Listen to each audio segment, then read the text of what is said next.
Assalamualaikum warahmatullahi wabarakatuh. Perkenalkan, nama saya Muhammad Zaki dengan NIM 24338064.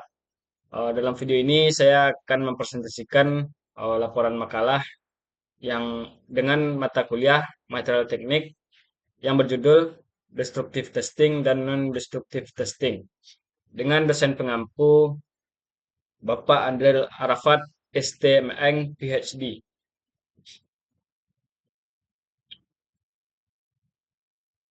Oke, yang pertama, bab 1 pendahuluan. Latar belakang. Dalam dunia industri dan rekayasa, pengujian bahan memegang peranan penting untuk memastikan kualitas, keamanan, dan keandalan suatu produk atau struktur. Pengujian bahan meliputi dua metode utama, yaitu destructive testing dan non-destructive testing. Kedua metode ini memiliki peran yang saling melengkapi dalam mengevaluasi sifat fisik, mekanik, dan struktur mikro suatu bahan. Metode destructive testing bertujuan untuk menguji kekuatan hingga batas kegagalan bahan, sehingga memungkinkan untuk mengetahui sifat seperti kekuatan tarik, keuletan, kekerasan, atau ketahanan terhadap tekanan. Sementara itu, non-destructive testing memungkinkan pengujian tanpa merusak integritas bahan atau produk, sehingga cocok untuk pengendalian kualitas produk jadi atau inspeksi struktur yang sudah terpasang. Kedua jenis pengujian ini menjadi sangat penting dalam berbagai sektor seperti konstruksi, transportasi, manufaktur, dan energi. Dengan melakukan pengujian bahan secara menyeluruh, risiko kegagalan produk dapat diminimalkan, sehingga kerugian ekonomi, bahaya terhadap keselamatan, dan dampak lingkungan dapat ditekan. Selain itu, pengujian bahan juga mendukung inovasi material baru dengan memberikan data yang diperlukan untuk pengembangan desain dan peningkatan performa. Standarisasi prosedur pengujian melalui regulasi dan pedoman internasional seperti ASTM, ISO, dan ASME memastikan bahwa hasil pengujian dapat diandalkan dan diterapkan secara global. Dalam konteks ini, memahami klasifikasi, pengertian, tujuan alat, standar, prosedur, serta contoh aplikasi pengujian bahan menjadi sangat penting. Hal ini membantu para insinyur, teknisi, dan peneliti dalam menentukan metode pengujian yang tepat untuk setiap bahan atau produk, sehingga kualitas dan keamanannya dapat terjamin. Yang kedua, tujuan.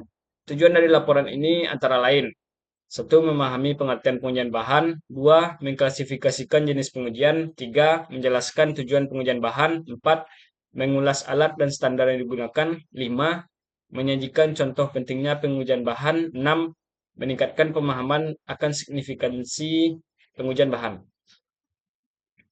Yang ketiga, rumusan masalah.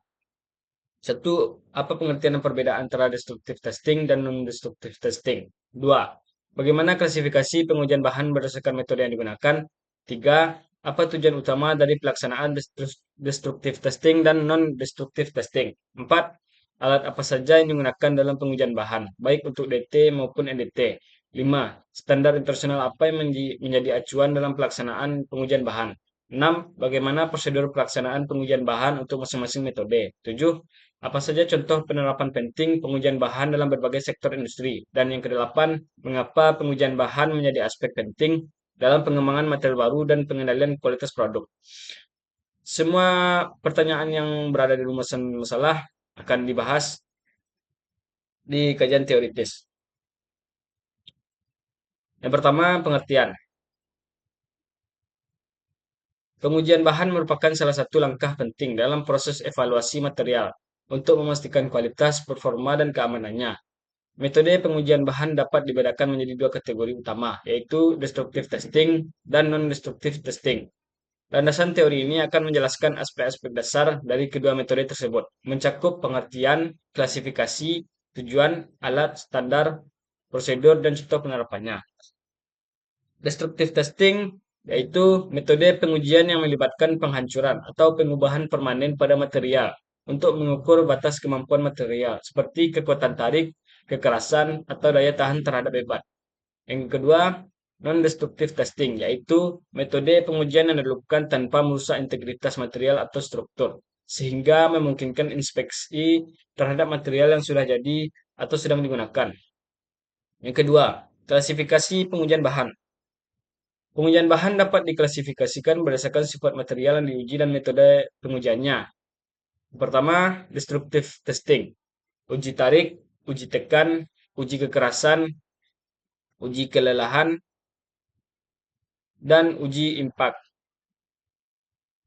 Yang kedua, non-destructive testing. Uji ultrasonik, uji radiografi, uji partikel magnetik, uji penetralan cair, dan terakhir uji arus eddy. Yang ketiga, alat yang digunakan. Destructive testing yaitu mesin uji tarik, mesin uji tekan, pendulum uji impact, dan alat uji kekerasan. Yang pertama, mesin uji tarik atau tensile testing machine. Alat ini digunakan untuk mengukur kekuatan tarik dan keuletan material dengan menarik sampel hingga putus. Mesin ini terdiri dari dua penjepit yang menahan sampel dan menerapkan gaya tarik secara terkontrol. Oh, telah disediakan gambar sebagai berikut. Terlihat di sini bentuk dari mesin uji tarik. Yang kedua, mesin uji tekan atau compression testing machine. Digunakan untuk mengukur kekuatan tekan material dengan menekan sampel hingga mengalami deformasi atau hancur. Mesin ini biasanya digunakan untuk menguji bahan seperti beton atau logam dalam bentuk silinder atau kubus. Dan telah disediakan gambar seperti berikut.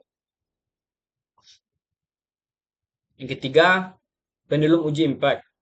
Impact testing machine. Alat ini digunakan untuk mengukur ketangguhan material terhadap beban kejut atau benturan. Metode yang umum digunakan adalah uji impact Charpy, di mana sampel dengan takik dipukul oleh pendulum hingga patah. Yang keempat, alat uji kekerasan atau hardness testing machine.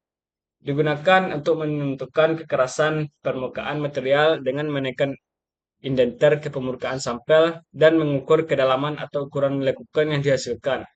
Metode yang umum digunakan antara lain Brinell, Rockwell, dan Vickers. Setelah itu, alat-alat dari non-destructive testing, yaitu transducer ultrasonik, alat radiografi, magnetometer, cairan penetran, dan probe arus eddy. Yang pertama, transducer ultrasonik.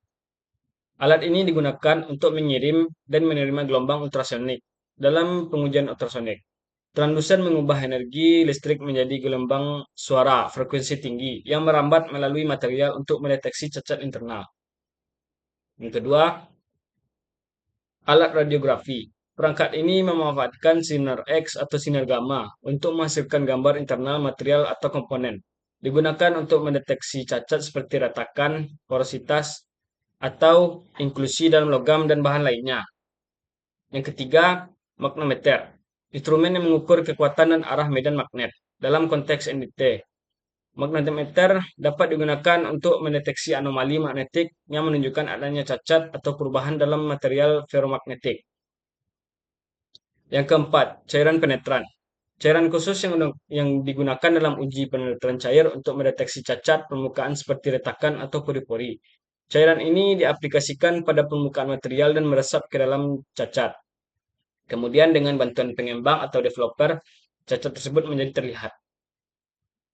Yang kelima, probe arus eddy. Digunakan dalam pengujian arus eddy atau eddy current testing untuk mendeteksi cacat permukaan dan dekat permukaan pada material konduktif. Probe ini menghasilkan medan magnet yang menginduksi arus eddy dalam material. Gangguan dalam aliran arus ini menunjukkan adanya cacat atau ketidakkonsistenan. Kita lanjut. Yang keempat, standar internasional. Pengujian bahan mengacu pada standar internasional untuk memastikan validitas hasil. Di antaranya, yang pertama, ASTM, yaitu American Society for Testing and Materials. Yang kedua, ISO, yaitu International Organization for Standardization. Yang ketiga, ASME, yaitu American Society of Mechanical Engineers. Dan yang terakhir, DIN, Dutch Institute for Normal. Yang kelima, prosedur pengujian. Yaitu yang pertama destructive testing, satu persiapan sampel sesuai standar, dua pengaturan alat pengujian, tiga pelaksanaan uji hingga material gagal, empat analisis dan pencatatan hasil. Yang kedua non-destructive testing. Yang pertama penentuan metode pengujian sesuai kebutuhan. Kedua, persiapan area material yang akan diuji. Yang ketiga, pelaksanaan pengujian tanpa merusak material. Yang keempat, interpretasi dan dokumentasi hasil. Dan lanjut, yang keenam, contoh pentingnya pengujian bahan. Yang pertama, konstruksi. Uji kekuatan beton dan baja untuk memastikan keamanan struktur bangunan. Yang kedua, transportasi. Deteksi keretakan pada komponen pesawat terbang menggunakan ultrasonik. Yang ketiga, energi. Inspeksi pipa inspeksi pipa minyak dan gas untuk mendeteksi korosi atau retak menggunakan uji radiografi. Yang keempat, manufaktur. Pengenalian kualitas produk seperti roda gigi dan mesin dengan uji kekerasan. Oke, yang terakhir bab 3 kesimpulan. Pengujian bahan merupakan proses penting dalam memastikan kualitas, keamanan, dan keandalan material atau produk yang digunakan dalam berbagai industri seperti konstruksi, transportasi, manufaktur, dan energi. Pengujian ini terbagi menjadi dua metode, yaitu yang pertama, destructive testing, yang disingkat menjadi DT, yaitu melibatkan penghancuran material untuk mengukur sifat mekaniknya, seperti kekuatan tarik, kekerasan, atau daya tahan terhadap benturan. Contoh alat, mesin uji tarik, mesin uji tekan, pendulum uji impact, alat uji kekerasan. Ketiga, cocok untuk penelitian atau pengembangan material baru, di mana data tentang batas kegagalan material sangat diperlukan. Yang kedua, non-destructive testing atau yang disingkat NDT. Yang pertama, tidak merusak material atau produk sehingga ideal untuk inspeksi kualitas komponen yang sedang digunakan. Contoh alat, transducer ultrasonik, alat radiografi, magnetometer, cairan penetran, dan terakhir probe RFID. Yang ketiga, digunakan untuk mendeteksi cacat internal maupun permukaan tanpa mengganggu fungsi material. Kedua metode ini saling melengkapi dan dipilih sesuai dengan tujuan pengujian. Destructive testing lebih fokus pada pengukuran sifat material hingga batas kegagalan, sementara non-destructive testing sangat efisien untuk mendeteksi cacat dan memastikan integritas komponen tanpa menyebabkan kerusakan. Pengujian bahan sangat penting untuk satu, memastikan produk memenuhi standar dan spesifikasi teknis. Kedua, meningkatkan keselamatan penggunaan dan keandalan produk. Yang ketiga, mengurangi risiko kegagalan material yang dapat menyebabkan kerugian finansial atau kecelakaan. Dengan penerapan metode pengujian yang tepat, kualitas material dapat dijamin sehingga mendukung keberhasilan proyek dan operasional industri secara keseluruhan. Oke, sekian hasil presentasi dari dari laporan makalah yang telah saya bikin. Kalau ada kekurangan atau kesalahan kata, mohon dimaafkan. Sekian, wabillahi taufiq wal hidayah. Assalamualaikum warahmatullahi wabarakatuh.